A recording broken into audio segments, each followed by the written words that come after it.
Joe Biden a décidé de réunir virtuellement une quarantaine de chefs d'État pour un sommet à l'occasion de la Journée de la Terre. D'entrée de jeu, le président américain annonce que les États-Unis doublent leur objectif. Les États-Unis seront en mesure de réduire de moitié leurs émissions de gaz à effet de serre d'ici la fin de cette décennie. Ces mesures mettront l'Amérique vers une économie à émissions nettes et nulles au plus tard en 2050.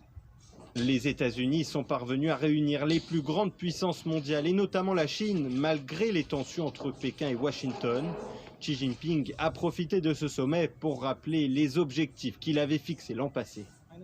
La Chine fera en sorte d'atteindre son maximum d'émissions de dioxyde de carbone en 2030 et atteindra la neutralité carbone en 2060.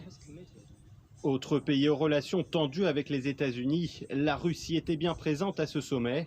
Vladimir Poutine a lui affirmé que Moscou pourrait proposer des conditions préférentielles aux investissements étrangers dans les énergies propres.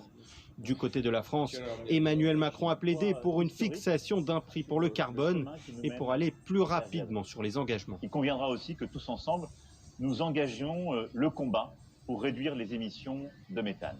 Nous avançons. Un seul objectif dans les prochaines semaines et les prochains mois, accélérer. Accélérer sur la mise en œuvre des engagements à l'horizon 2030. Ce sommet mondial qui doit durer 2 jours est censé être un point d'étape avant la grande réunion mondiale sur le climat. Ce sera la COP26. Elle aura lieu à Glasgow en novembre. Et invité de ce journal sur